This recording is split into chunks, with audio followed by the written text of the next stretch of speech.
Ok, Mateo capítulo 5 comienza una sección que es comúnmente conocida como el Sermón del Monte.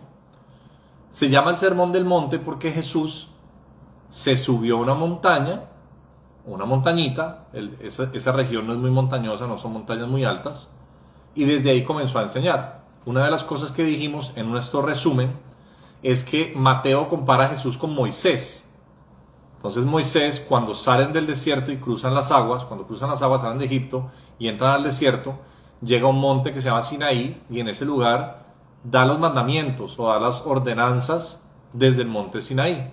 Ahora Jesús cruzó las aguas, fue al desierto y se subió a la montaña. El orden en el cual Jesús está orando es el mismo orden en el cual el orden en el cual Moisés está orando, Jesús está orando, es el mismo orden en el cual Moisés oró.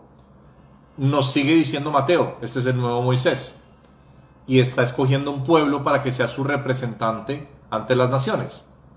Lo que Moisés no logró, Jesús lo va a lograr.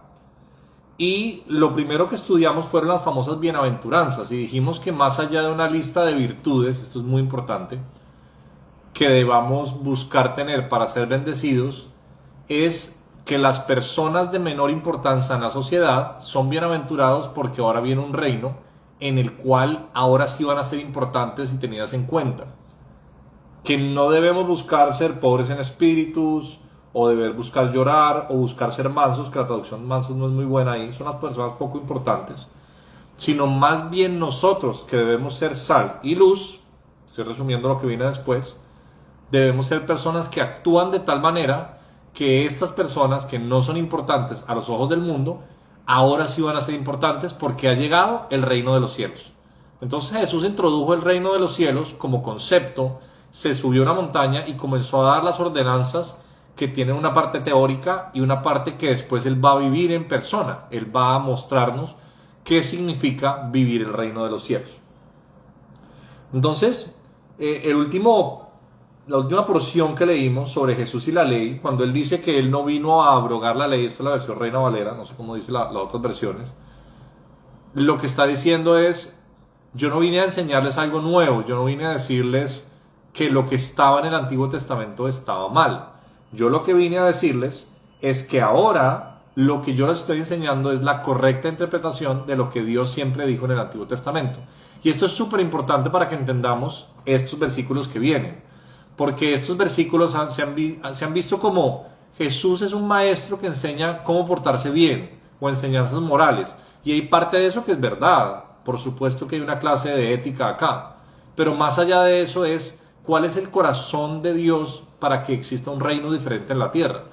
Y eso es súper importante porque ¿qué pasaba con los fariseos? Se portaban bien, pero había un problema en su corazón, que era lo que Jesús les decía. Ustedes diezman, ustedes hacen los rituales de manera correcta, pero su corazón por dentro son como unos sepulcros que tienen cosas muertas. Entonces, habiendo hecho ese pequeño resumen o esa pequeña introducción, vamos a entrar en dos o tres de las enseñanzas más famosas que son parte del Sermón del Monte. Una de las cosas que hemos venido haciendo es tratar de no desconectar cada porción, porque la Biblia, como a veces es compleja de leer, buscamos frasecitas o fracciones que nos parezcan fáciles de entender y las aplicamos a nuestro concepto actual de esa norma o a nuestro contexto actual. Entonces, como estamos leyendo Mateo 5, debemos recordar todo. Debemos recordar que Mateo nos está diciendo que Jesús es el nuevo rey, es el rey del mundo, viene a ser coronado y nos está inaugurando su reino. Entonces, qué importante que nos va a describir cómo funciona este reino.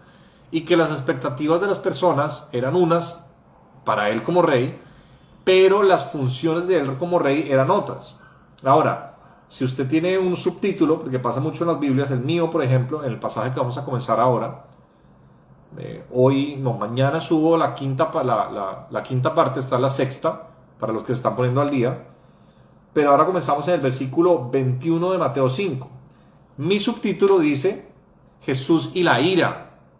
Jesús y la ira. No sé cómo diga el suyo. Y dice, oísteis que fue dicho, comenzó a leer el versículo 21, a los antiguos, no matarás, y cualquiera que matare será culpable de juicio. Versículo 22, Pero yo os digo que cualquiera que se enoje contra su hermano será culpable de juicio, y cualquiera que diga necio a su hermano será culpable ante el concilio, y cualquiera que le diga fatuo quedará expuesto al infierno de fuego. Por tanto, si traes tu ofrenda al altar y allí te acuerdas que tu hermano tiene algo contra ti, deja allí tu ofrenda delante del altar y anda, reconcíliate primero con tu hermano, y entonces ven y presenta tu ofrenda. Ponte de acuerdo con tu adversario pronto, entre tanto que estás con él en el camino, no sea que el adversario te entregue al juez y el juez al alguacil y seas echado en la cárcel. De cierto te digo que no saldrás de allí hasta que pagues el último cuadrante. Muy bien. Entonces, varias cosas que tenemos que tener en cuenta para analizar esta porción. La primera es que vamos a comenzar a entrar en 6 fracciones en las cuales Jesús comienza con la frase, oísteis que fue dicho, pero yo os digo. Lo hace 6 veces. Y volvemos al tema. Mateo era un artista, y la manera en que organizó el Sermón del Monte es una manera simétrica. Son bloques simétricos y siempre son múltiplos de 3. Es muy interesante.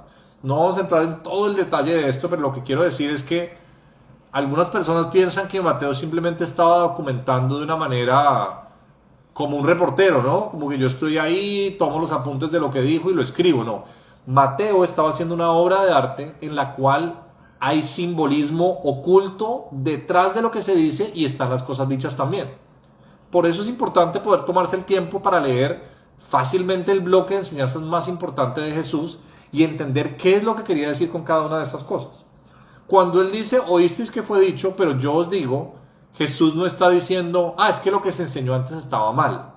Lo que estaba haciendo era diciendo, la interpretación de este texto por muchos de ustedes no es la correcta. Porque las palabras de él son las mismas palabras del Padre, dadas por los profetas, dadas por Moisés. Pero los seres humanos, dicen por ahí, hay un dicho que dice, echa la ley, echa la trampa. Los seres humanos, cada vez que sale una ley, las leyes tienen un corazón detrás, tienen una intención. Cuando se saca una ley, puede que en el texto uno pueda violar esa ley sin incumplir lo que textualmente dice ahí. Pero la ley no fue hecha para ver cómo uno le saca la convita, sino para que uno entienda que hay algo que se está queriendo prevenir. Y esto es el corazón del Sermón del Monte. Es Jesús diciendo, ustedes pensaban que esto significaba esto, pero yo les digo que significa. Y se mete con uno de los 10 mandamientos. Entonces imagínense Moisés en este monte Sinaí y Dios le está diciendo, no matarás. Y en este momento le está diciendo, muy bien, no matarás. Pero yo les digo, no está, de hecho hay unos teólogos por un tiempo que le llamaban esto las antítesis, como decir una corrección o esto no era el mandamiento correcto, no, es una aclaración, amplificación o interpretación correcta. ¿Qué significa no matar? Es como que yo te dijera, no, felicitaciones, no has matado a nadie. Pero el punto no es ese, el punto es cuál es el corazón detrás de este mandamiento. Y ahí comienza. Es muy interesante, fíjese lo que hace. Va otra vez en una triada, va en grupos de 3. No matarás y cualquiera que matare será culpable de juicio. Ese era el mandamiento. Pero yo les digo, cualquiera que se enoje, primero, contra su hermano, será culpable de juicio. Cualquiera que diga necio a su hermano, será culpable ante el concilio. Y cualquiera que le diga fatuo, quedará expuesto al infierno de fuego. Son 3 acciones y 3 consecuencias. Ahora, vamos a notar varias cosas sobre esto. La primera es que pues las palabras aquí en Reina Valera no ayudan mucho, pero son cosas que van en aumento, en consecuencia, porque primero, pues eres culpable delante de un juez, después delante del concilio, que esa de cuenta, la traducción aquí más correcta es el Sanedrín, que era, haga cuenta, el equivalente hoy en día a la Suprema Corte de Justicia, y el tercero, acá la traducción mía, no será de ustedes, dice, quedará expuesto al infierno de fuego. ¿Van notando cómo va en aumento las consecuencias? Primero delante de un juez, después delante de la Suprema Corte de Justicia y después delante de algo que aparentemente es como una condena eterna de fuego, ¿verdad? Y uno diría, bueno, qué drástico o qué dramático. ¿Será que esto es literal? ¿Será que esto es una hipérbole? ¿Esto es una metáfora? Vamos paso por paso. Lo interesante es que muchos estudiosos notaron que así como las consecuencias van aumentando, y es una triada, las cosas que hace la persona van al contrario de mayor a menor. Ahora, la primera consecuencia viene después de enojarse contra su hermano. Este enojo, la palabra que se usa en el original, no es un enojo cualquiera. Es el tipo de enojo que llevó a Caín a matar a Abel. Por eso comienza como enojarse contra tu hermano. La referencia directa que la mayoría de estudiosos creen que está haciendo Jesús acá es Caín molestándose con su hermano y matándolo. Esto es una ira que te lleva al asesinato. Es una ira muy fuerte. No justifica que tú por ira mates a alguien, pero está documentado incluso clínicamente y psicológicamente que hay un tipo de ira que lleva a cierto tipo de personas a cometer actos tan horribles como el asesinato. La segunda ya es insultar a alguien con una palabra que en el original es bastante fuerte, es una vergüenza pública, sería lo equivalente hoy en día a exponer a alguien en redes sociales o hacer quedar a alguien muy mal delante de los demás. Y la tercera es simplemente decirle mucho bobo. O sea, es como si la primera es ira que te puede llevar al asesinato, la segunda es avergonzar a alguien delante de toda la sociedad, y la tercera es, se te cruzó alguien en la calle y tú dices, este es mucho imbécil, este es mucho tonto. No digo que eso esté bien, lo que quiero decir es que si notan, va de mayor a menor, mientras que las consecuencias van de menor a mayor. Ahora, cuando estudiamos esto, decimos, pero qué absurdo que simplemente por yo decirle a alguien fatuo, que es como decirle a alguien tonto, ahora tenga que estar expuesto, dice acá, al fuego del infierno, al infierno de fuego. ¿Qué querrá decir Jesús? Ahora, Jesús, les decía la vez pasada, usa una estrategia que era muy común en los rabinos de esa época, y hoy en día se usa, es una estrategia de comunicación, es decir, cosas confrontadoras, llamativas, provocativas, para que la gente captara su atención y darles el mensaje. ¿Qué quiere decir Jesús con cada una de estas? ¿Y cuál es el corazón detrás de esto? El corazón detrás de este bloque de enseñanza es que en el reino de los cielos o en el corazón de Dios, aunque el asesinato es muy grave y por supuesto las consecuencias de asesinar a alguien son mucho más graves que cuando yo le digo tonto, nosotros tendemos a menospreciarlas si hacemos un escalafón en el cual decirle a alguien tonto se puede ver algo casi que coloquial. Pero en el reino de los cielos, para Dios es igual de grave porque hay una característica en común. ¿Y cuál es esa? Dallas Willard, uno de los teólogos más importantes, filósofos más importantes cristianos de las últimas décadas, dijo algo en uno de sus libros, y es que esta enseñanza viene de la mano con uno de los conceptos más importantes de Jesús en el reino de los cielos, y es el menosprecio. Cuando yo digo que una persona vale menos que yo, entonces yo puedo ponerle un rótulo como tonto o estúpido. Cuando yo pienso que una persona vale menos que yo puedo hacerla quedar mal delante de los demás en la sociedad, en las redes sociales, para que se burlen de ella. Y cuando yo considero que la vida de alguien es menos valiosa que la mía, o menos valiosa que lo que Dios dice que tiene de valor, puedo quitarle la vida. El hilo conductor que une a estas tres, a pesar de que tienen consecuencias en lo práctico muy diferentes, es el yo considerar que la vida de esa persona tiene menos valor que la mía. Entonces, por supuesto que Jesús no está diciendo que no es más grave en consecuencia. Jesús no era tonto. No está diciendo que las consecuencias de un asesinato no son más graves. Lo que está diciendo es que el corazón del Padre detrás de... Porque ¿qué pasaba con los religiosos? Especialmente los fariseos y todos los líderes de estas sinagogas. Es que ellos no mataban a nadie, pero menospreciaban a los demás. Entonces, el corazón de ellos se justificaba porque decía, ya cumplí el mandamiento. Pero el mandamiento estaba diseñado para entender cuál era el corazón de Dios detrás del mandamiento. Y el corazón de Dios detrás de no matarás es, tú no tienes derecho de matar a alguien porque la vida de esa persona es igual de valiosa que tu vida. Y eso desprende un montón de implicaciones prácticas. Y acá está implicando varias. Y de hecho está diciendo, de manera retórica, que las más sencillas tienen las implicaciones más graves. Ahora, quiero hacer, antes de pasar al siguiente bloque, una aclaración importante porque esto va a repetirse mucho en el resto de las enseñanzas. En el versículo 24, no, en el 23, no, perdón, en el 22, al final dice que cuando le dices a alguien fatuo, quedarás expuesto al infierno de fuego. No sé cuál es la traducción que usted tenga ahí, pero en el original, de hecho la palabra infierno como tal es una palabra nueva, moderna, nuestra. La palabra que se usa en el griego es una palabra directamente traducida del hebreo. Es una palabra que se pronunciaría Gehenna.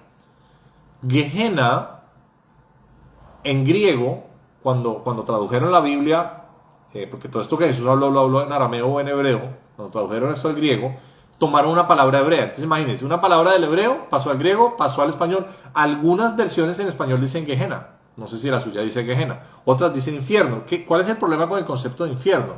Es que la mayoría de los cristianos católicos creyentes, seguidores de Jesús, el concepto que tenemos de infierno es como de las caricaturas de Bugs Bunny, o de la literatura medieval, o de las pinturas del Renacimiento, que es básicamente un lugar como una cueva con lava y con fuego, y está Satanás allá, y Satanás lo más seguramente nos lo imaginamos como con un ser con cuernos y un tridente. Y esto no es de lo que está hablando Jesús. Jesús acá está hablando de un lugar físico que existe hoy en día. Gehenna es un lugar físico al sur de Jerusalén.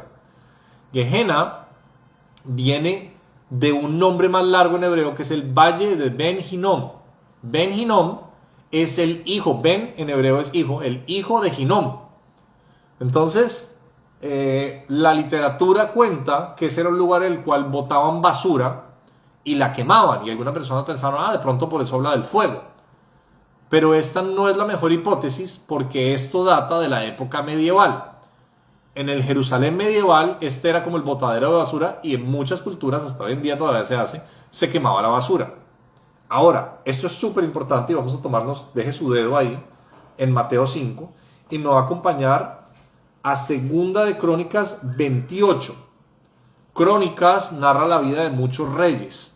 Y si usted se ha leído Crónicas o Reyes, se va a dar cuenta que la mayoría de los reyes hicieron lo malo, la mayoría, ¿no? Este fue uno de los peores. Mire lo que dice, y esto es súper importante para que hoy entendamos a qué se refiere Jesús cuando en mi Biblia dice infierno. Esto nos va a sorprender muchísimo. Segunda de Crónicas, capítulo 28, versículo 1. De 20 años era Acaz cuando comenzó a reinar, 16 años reinó en Jerusalén, mas no hizo lo recto ante los ojos de Jehová, como les decía, como David su padre. Antes anduvo en los caminos de los reyes de Israel y además hizo imágenes fundidas a los Baales. Versículo 3. Quemó también incienso en el valle de los hijos de Hinnom e hizo pasar a sus hijos por fuego conforme a las abominaciones de las naciones que Jehová había arrojado de la presencia de los hijos de Israel. Entonces, contexto. Los cananitas, muchas de estas tribus vecinas de Israel, tenían una práctica absolutamente espantosa, que era traer a sus niños infantes y sacrificarlos vivos en altares al fuego a uno de estos dioses. Una de las cosas más tristes es que Dios, porque Él es fiel a su nombre y a su palabra, hizo todos los intentos por permanecerle fiel a un pueblo que siempre fue muy sincretista. Ellos decían, sí, nosotros adoramos a Jehová, pero también a Baal y también a este Dios que me pide, Moloch, por ejemplo, que yo lleve a mis hijos y los queme en el fuego. Entonces imagínense que Acaz, el rey, el ungido, el elegido de Israel, practicaba un ritual en el cual tomaban niños pequeños, bebés, infantes, y los quemaban vivos en un altar. Imagínense. ¿Dónde era esto? Ahí lo dice. Segunda de Crónicas 28:3. En el valle de los hijos de Hinnom. Ben Hinnom después se convirtió en Gehenna. Ben Hinnom, el valle de Hinnom, el valle de Gehenna. Ahora, con su dedo ahí me va a acompañar a Jeremías. Esto es súper importante. Hay un montón de pasajes que hablan de esto, pero vamos a tocar nada más dos. Jeremías capítulo 7, versículo 30. Porque los hijos de Judá han hecho lo malo ante mis ojos, dice Jehová, pusieron sus abominaciones en la casa sobre la cual fue invocado mi nombre, amancillándola. Versículo 31. Y han edificado los lugares altos de Tofet. Tofet es cuando se hacía un sacrificio en fuego, pero generalmente se hacía con animales muertos. Esto era con niños vivos. Para quemar al fuego a sus hijos y a sus hijas, cosa que yo no les mandé, ni subió en mi corazón.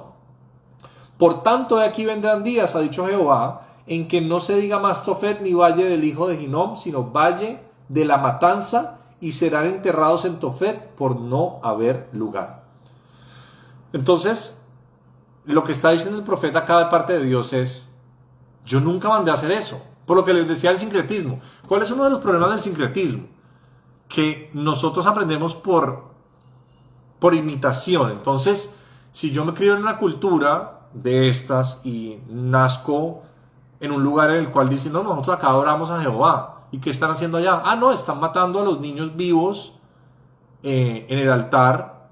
Entonces, ¿qué va a pensar el niño? Pues debe ser que Dios mandó a hacer eso y Dios está ratificando algo que casi parece una locura que tuviera Dios que aclararlo. Es decir, yo nunca mandé a hacer eso.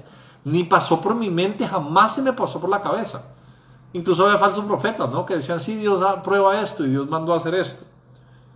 Y después les dice, mire, la consecuencia de eso es que ustedes van a terminar siendo quemados allá. Ustedes, una de las cosas más terribles para un israelita era no poder ser enterrado en la tumba de su familia.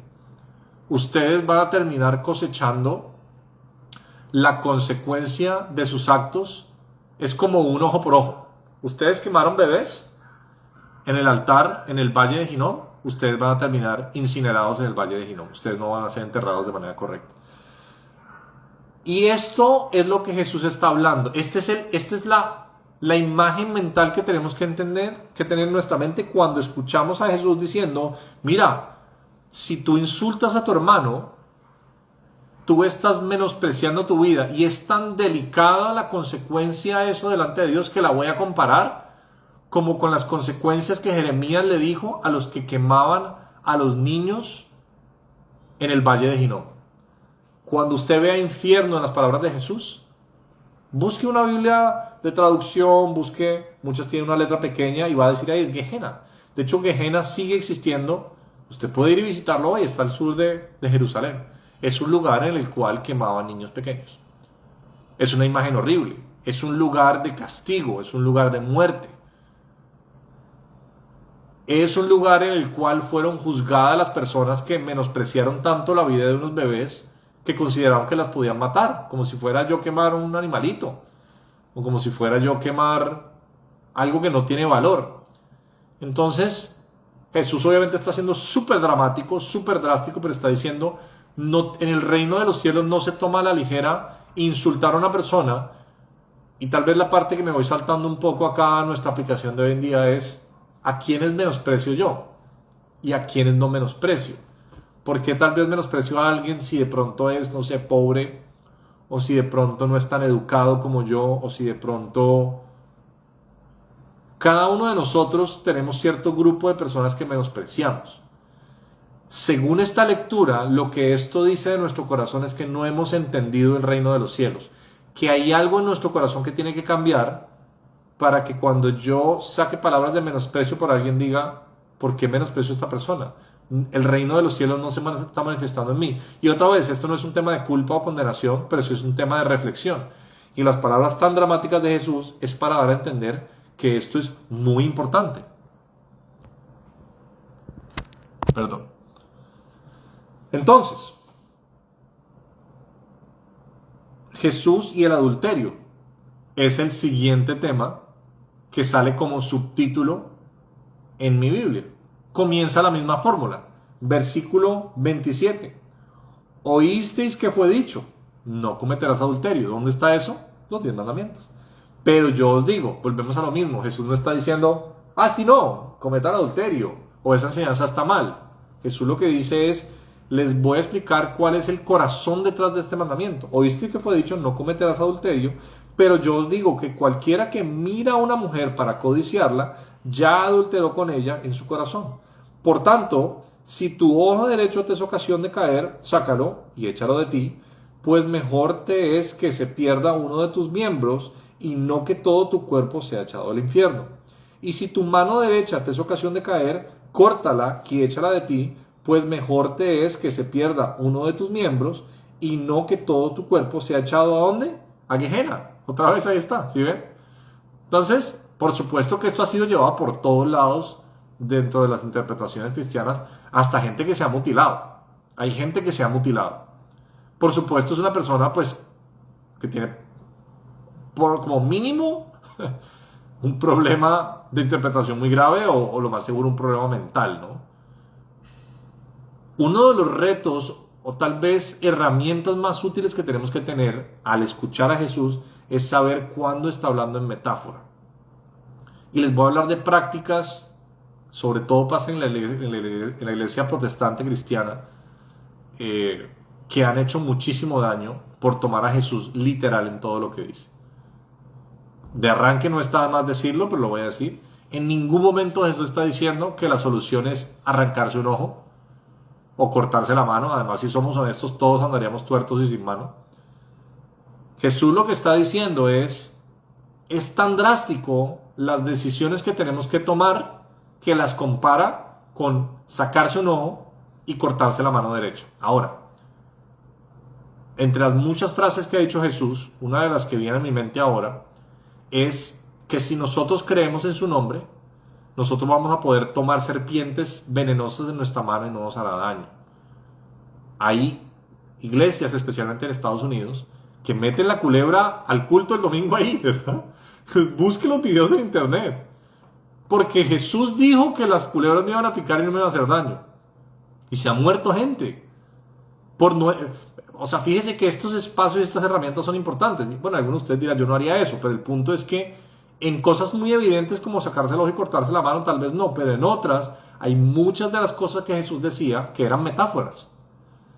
Cuando Moisés, otra vez volviendo a la figura de Jesús comparado con Moisés, se encontró con Dios, Dios le dijo, ¿qué hay en tu mano? Él dijo, una vara, ponla en el piso, la puso en el piso, se convirtió en una serpiente, comenzó a huir de ella, y Dios le dijo, tómala con tu mano. Entonces, Moisés gobernó a la serpiente, que es lo que tenemos que hacer desde el comienzo, ¿no? No como nos pasó en el huerto, que la serpiente nos gobernó a nosotros.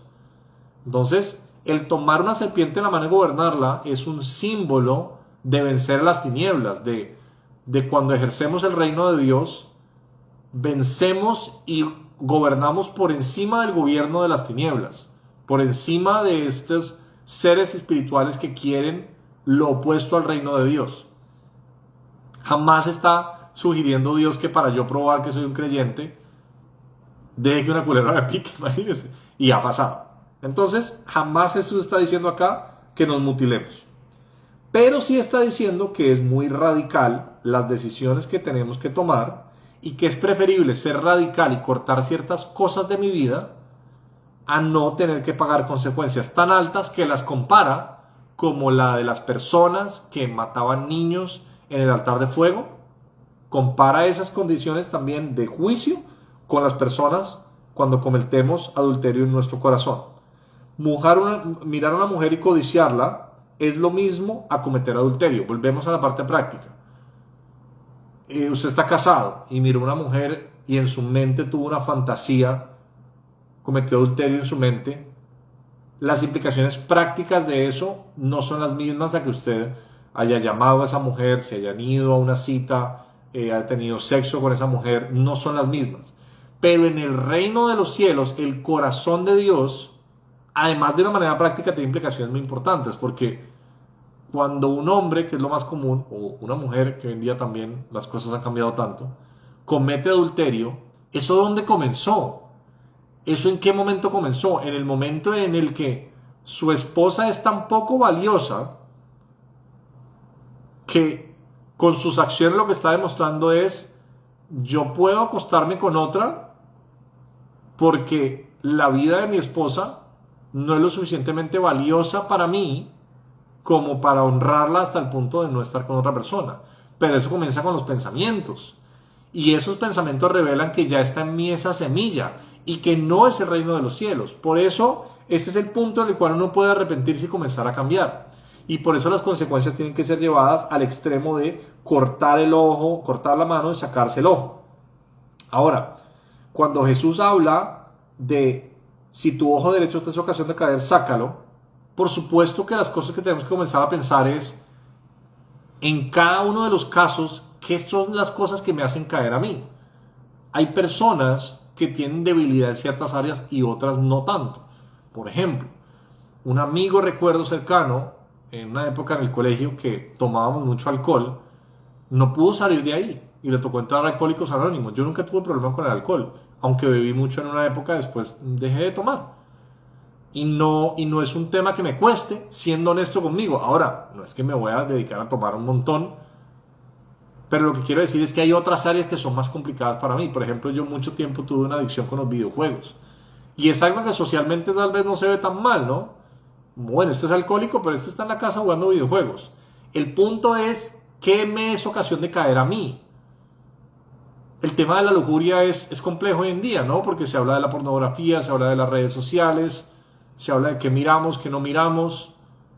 Y hay herramientas prácticas en las cuales comienza esta herramienta de cortarse la mano y sacarse el ojo. Si sabes que hay ciertas cuentas que no te sirven, hay desde softwares que te bloquean las cuentas hasta decisiones prácticas como dejar de seguir ciertas personas, cancelar las publicaciones de ciertas personas, rendirle cuenta a ciertas personas. Y alguien dirá, ay, pero qué arcaico eso. Bueno, aparentemente es preferible cortarse la mano, sacarse el ojo, a después estar expuesto al dolor de un adulterio. Los adulterios, que tal vez son una de las cosas más dolorosas para los seres humanos y que han llevado a esta cultura de hoy en día de Tinder y de las citas casuales. ¿Por qué no queremos compromiso? Pues no queremos compromiso porque nos da pánico que nos sean infieles, ¿no? O cuando nos fueron infieles, de pronto el pensamiento que pasa por nuestra mente es, entonces yo también voy a ser infiel. Porque no queremos sentir el dolor. Una persona me decía, una mujer me decía, cuando me fueron infiel, fue como que eso me mandaron un mensaje diciendo, tú no vales, tú no eres importante. Entonces la persona la cual recibe la infidelidad o a la cual le son infieles, lo que dice es, ¿será que yo no valgo lo suficiente para que me respeten en un acto como este? Y una de las cosas que está en el corazón del reino de los cielos es lo que Jesús dijo, es amar a los demás como a ti mismo y amar a Dios. Por eso en la segunda parte de lo de la ira dice, no vengas acá al templo a ofrecer la ofrenda como que tú y yo estamos bien si tú no estás bien con otra persona. Que nuestra relación con Dios sí está conectada en cómo tratamos a los demás. Que como dice Juan en una de sus cartas, no podemos decir que amamos a Dios si no amamos a nuestros hermanos. Y otra vez, esto no son normas morales absolutas que tengo que cumplir mañana, pero sí son metas prácticas de que si quiero ser un seguidor de Jesús, no se trata solo de creer en Jesús, se trata de preguntarnos en qué áreas de mi vida yo puedo comenzar a cambiar para que este reino que aparentemente es la meta comience a vivir en mí. ¿Usted se imagina ser el tipo de persona con la cual, si mi esposa se casa con un hombre, el cual cada día se parece un poquito más a Jesús, pues va a ser un poquito el reino de los cielos en nuestro hogar? Y esto es paso a paso, esto es muy importante. Lo que la religión ha hecho mucho daño es pretender que la gente pues cambie instantáneamente, ¿no? Y eso no sucede. La gente no puede cambiar instantáneamente. Pero sí se puede comenzar a tomar decisiones radicales, drásticas, para que uno, poco a poco, comience a ser el tipo de persona que ya ni siquiera en su corazón... Me salió una alarma aquí. Y yo tengo que quitarle como una de mis adicciones es el celular, entonces yo le pongo un limitador de tiempo. Se me olvidó que hoy tenía el en vivo y se me iba a cerrar, porque ¿cómo hago yo? Como yo no me corto la mano ni me saco el ojo, lo que hago es que le digo a Instagram, bueno, después de cierto tiempo se cierra porque tengo que hacer otras cosas en mi vida que estar mirando el celular. Listo. Entonces, este es otro bloque y no trae el mismo modelo, oíste que fue dicho, pero yo os digo. Ahora, 31, y este es uno que voy a ampliar después porque tal vez es uno de los temas más delicados. Estamos hablando de la ira o del tratar mal a mi hermano, estamos hablando del adulterio y ahora se mete con el divorcio. Y esto es una versión cortica porque más adelante en Mateo 19 vamos a ver una versión un poquito más larga de lo que piensa Jesús sobre el divorcio. Mateo 5:31, también fue dicho, cualquiera que repudie a su mujer, dele carta de divorcio. Esto fue una ley de Moisés. Pero yo os digo que el que repudia a su mujer, a no ser por causa de fornicación, hace que ella adultere. Y el que se casa con la repudiada comete adulterio. Okay. El tema del divorcio, todos estos temas son importantes, es un tema al cual le merece un capítulo completo. Más adelante en el podcast, porque lo que estoy haciendo es leer Mateo, eso son como unas enseñanzas que subo a YouTube después, y tengo un podcast en el cual toco temas que, a mi opinión, son muy importantes y han sido mal enseñados o poco enseñados. Voy a dar una o dos clases completas sobre el divorcio. Y es un tema muy delicado porque dependiendo de cómo lo malinterpreten a uno, va a parecer que yo estoy diciendo pues que vaya, divórciense, o estoy diciendo no, nunca te puedes divorciar, así te estén cogiendo a puños porque Dios dijo, no. Este bloque cortico, que en realidad son 2 versículos, no es que Jesús está diciendo nunca nadie se puede divorciar. Y entonces yo he escuchado mujeres, puede pasar en hombres también, pero es más común en mujeres, diciendo entonces ¿qué hago? A mí me están cogiendo a puños en la casa. Pero la Biblia dice que no me divorcie, ¿no? La Biblia nunca se debe tratar como un diccionario teológico moral en el cual busco qué debo hacer, sino debo leer todos los pasajes, comparar y entender cuál es el corazón de Dios. Entonces, ¿el contexto de esto cuál es? Cuando Jesús cita esto, es una ley, que después lo vamos a estudiar, está en Deuteronomio, en la cual se le permitía dar carta de divorcio a las mujeres cuando se hallaba una indecencia. Indecencia es la palabra que mayormente se traduce en el español, de una palabra hebrea difícil de traducir, y de hecho se formaron 2 corrientes doctrinales. Es muy interesante esto. Una más laxa, la cual era un rabino que decía, mire, la traducción correcta de este texto, estamos hablando del Antiguo Testamento, es que si al hombre no le gustó cualquier cosa de la mujer, le puede dar carta de divorcio. Ahora, lo delicado de esa época era que no solamente es triste por el hecho del divorcio, sino que las mujeres en esa época, las que quedaban divorciadas, se morían de hambre, porque socialmente era una sociedad patriarcal y la mujer dependía de que el hombre la sustentara.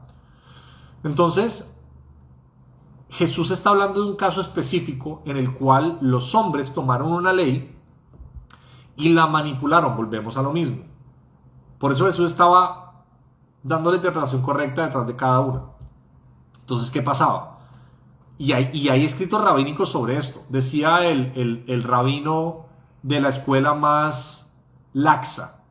No, ese mandamiento de Deuteronomio lo que quiere decir es que si a la mujer se le quema el pan o se engordó o no le gustó cómo le contestó, dele carta de divorcio.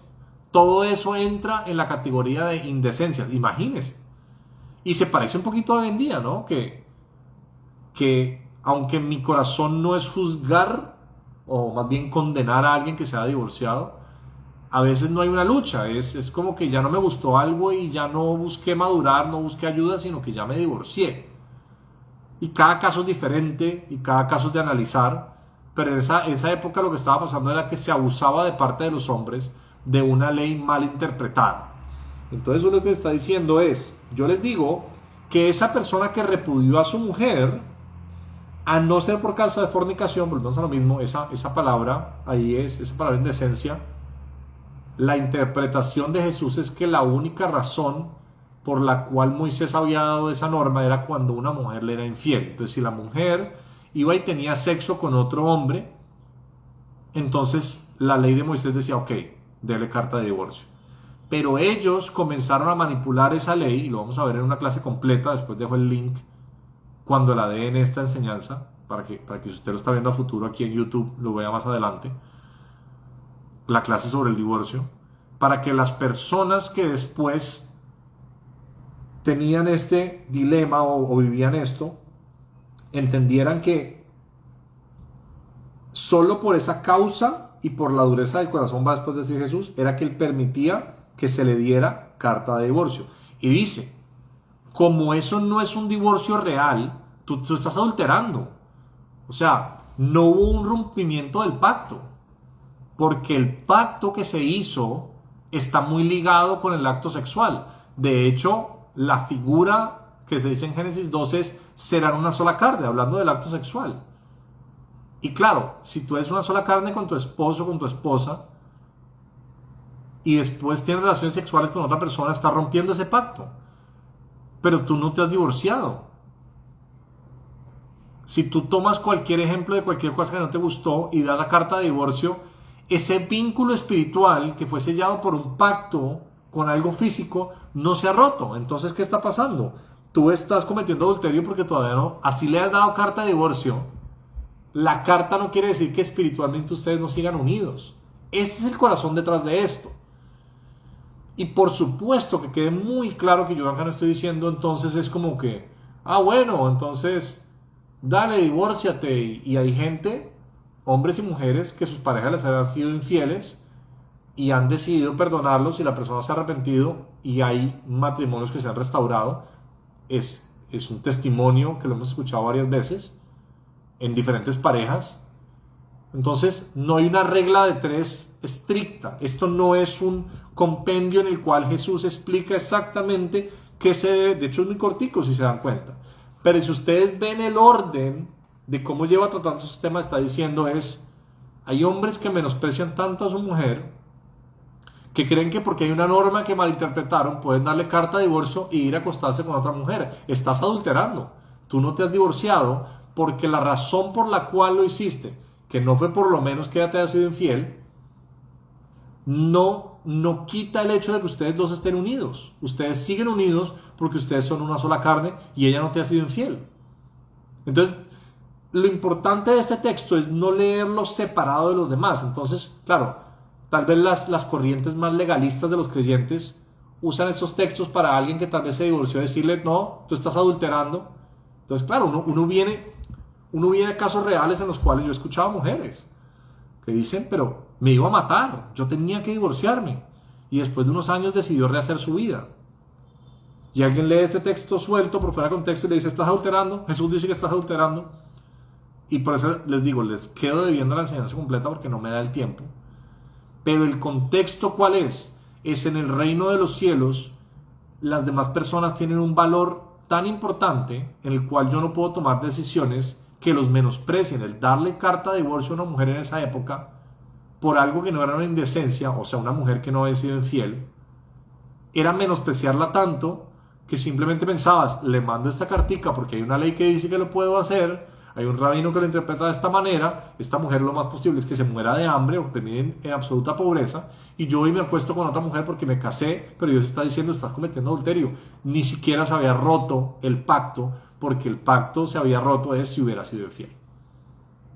Pablo más adelante aclara temas más largos y Pablo se mete en temas como, por ejemplo, si la pareja no es creyente o si la pareja no quiere estar contigo, déjala ir. La Biblia no tiene aunque nos encantaría, un manual exacto de cómo proceder en áreas tan delicadas como el tema del matrimonio y el divorcio, pero sí hay un corazón que queremos conocer de Dios y de Jesús, con el cual a nosotros nos encantaría que Dios nos diera una lista de qué hacer y qué no hacer. ¿Se permite o no se permite? ¿Pecado o no es pecado?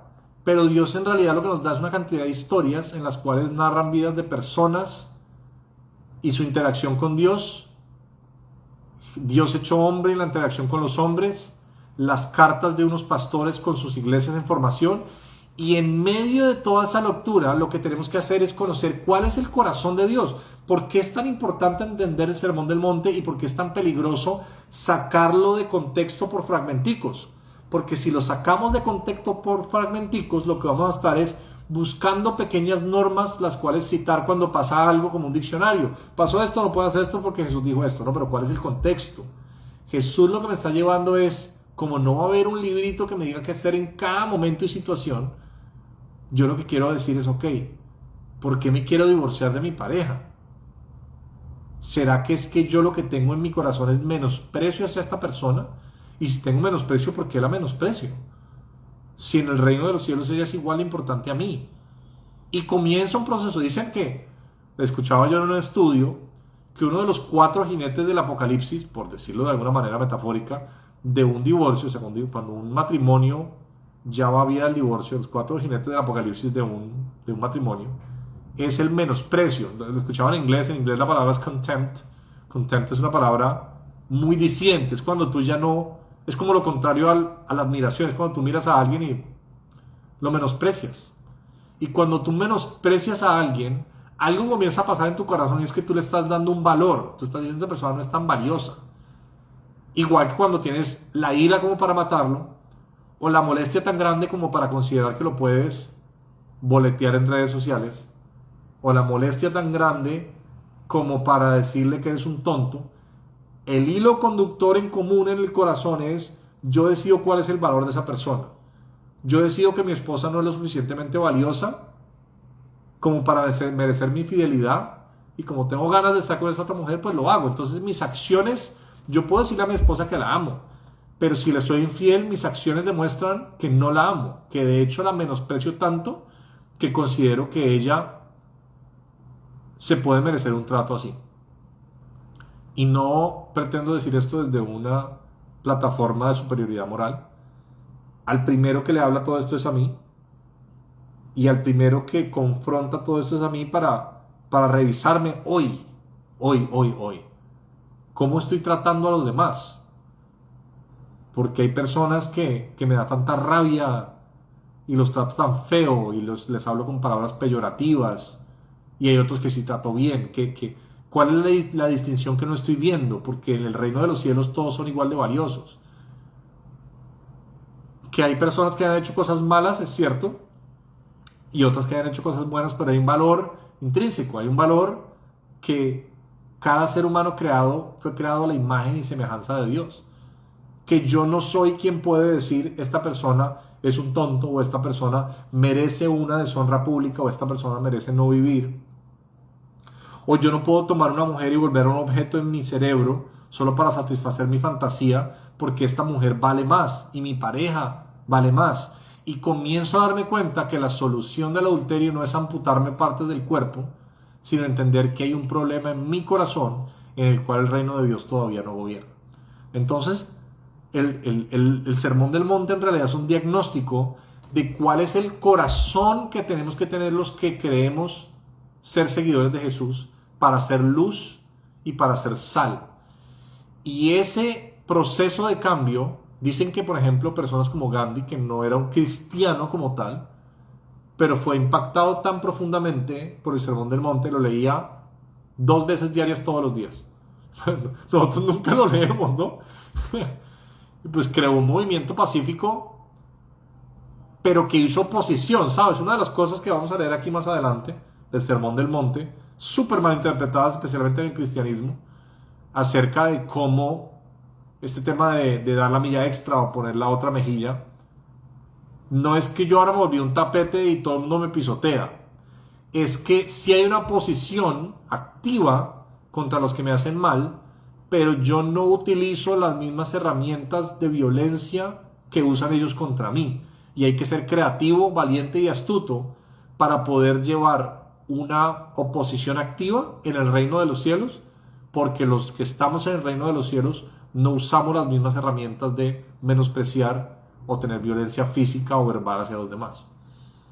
Por supuesto que la vara es muy alta, pero no es una vara, y esto es típico de la religión en la cual tú escuchaste esto, entonces mañana ya tienes que ser alguien que nunca le dice a nadie tonto. Que si es una meta que debemos buscar, sí. Que creo que se puede lograr, ¿sabes? Que yo creo que sí. Yo creo que cuando Pablo en Efesios dice que todos lleguemos a la estatura del varón perfecto de Cristo, no está diciendo algo imposible. Es como las transformaciones en los gimnasios. Tú ves personas que no solo eran gordas, sino después llegan a tener un cuerpazo, pero fácilmente pueden ser 5 o 6 años de ejercicio constante. Entonces poquitos hacemos el esfuerzo, y es lo mismo, la transformación del carácter es lenta, dolorosa, desagradecida, es igual que el gimnasio, pero sí se puede. Entonces son metas a mediano o largo plazo, no para relajarnos con nosotros, pero no tampoco para caer en el otro extremo de la religión, en el cual nos ponemos máscaras y digo, "Ay, yo amo a todo el mundo y yo soy perfecto, yo no odio a nadie, no tengo pensamientos de lujuria", y comenzamos a ocultar nuestras luchas. Esa es uno de los extremos de la religión. O el otro extremo, que tal vez es más honesto y dice, pues no sé, yo llevo un tiempo de cristiano y a mí todavía me pasa esto, entonces me alejo de Dios por culpa, por condenación, o digo, esto no funciona. ¿Ven? Entonces por eso es importante leer el Sermón del Monte y preguntarnos hoy, si yo digo que quiero ser seguidor de Jesús, aparentemente en mi hogar por lo menos puede haber un reino de los cielos. Si yo como esposo me analizo y miro a mi esposa y digo, ¿será que todavía la admiro o será que tengo un menosprecio por ella? Y es posible que el menosprecio que tenga hacia mi cónyuge sea por cosas reales que sucedieron. Jesús no está diciendo que las personas no hagan cosas que le den a uno rabia. Está diciendo que con todo y que yo puedo aceptar que lo que hizo esa persona estuvo mal, no debo dejar que el menosprecio crezca en mi corazón, porque el menosprecio me lleva a un lugar de juicio delante de Dios. El menosprecio hace que yo no entienda que yo soy igual que esa persona, así no haya cometido lo mismo. Una de las revelaciones más liberadoras, pero más incómodas, es que yo soy igual de pecador delante de Dios que la persona que más menosprecio. Y eso es una revelación que lleva tiempo y una humillación santa de nuestro ego. Entender que, digamos que hagamos este ejercicio para cerrar con algo práctico. Piensen rápidamente una o dos personas, piensen en una persona que usted menosprecie, yo lo voy a hacer también. Una persona que yo menosprecio. No vaya a decir quién es. ¿Por qué la menosprecio? Ah, bueno, porque hace esto, porque, no sé, tiene menos dinero, no me gusta cómo se viste, no me gusta cómo habla, no me gusta lo que me hizo o le hizo a otra persona, o no me gusta algo, no sé, tengo rabia por algo que hizo. O simplemente porque me parece, no sé, hay desde casos muy graves de cosas que hicieron estas personas, hasta casos superficiales. Y mi punto no sería tanto decir, perdónalo, aunque o por supuesto que hay que perdonarlo, sino preguntar qué hay en mi corazón, por qué tengo esta posición de superioridad moral, que es un tema con el cual yo he luchado mucho. La superioridad moral demuestra que hay algo que todavía en mi corazón no está alineado con el reino de los cielos. Y pidámosle a Dios que nos permita hoy comenzar a cambiar esa área, comenzar a cortarnos la mano, sacarnos el ojo, ser tan radicales en cada una de estas áreas en las cuales menosprecio a mi hermano, vuelvo objetos en mi mente a mujeres o hombres, menosprecio a mi pareja, tanto como para hacerle eso, o incluso he considerado el divorcio, porque no le he dado el valor a mi cónyuge y a los demás que me rodean como el que le da a Dios. Y dejemos eso como aplicación práctica para esta semana, mientras seguimos meditando en el Sermón del Monte.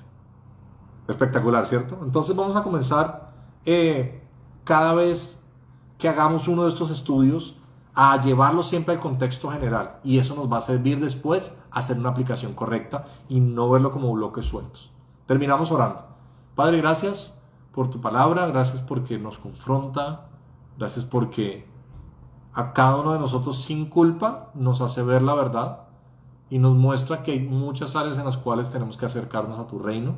Ayúdanos a ser radicales, ayúdanos a poder ver cuál es la razón de corazón por la cual menospreciamos a otros y a comenzar a poder decir, más allá de portarme bien, tú quieres que haya un cambio en mi corazón, que si mi corazón cambia, entonces mis conductas van a cambiar, porque la religión solo busca cambios externos que a veces son forzados por la culpa o por la buena conducta, pero eso no es sostenible. Pero el cambio de corazón comienza cuando yo reconozco que algo no está bien en mí, sin culpa, pero sí con arrepentimiento. Muéstranos a cada uno de nosotros qué debemos trabajar esta semana para que nuestro hogar, nuestro trabajo, lo que nos rodea, se parezca cada vez más al reino de los cielos. Amén.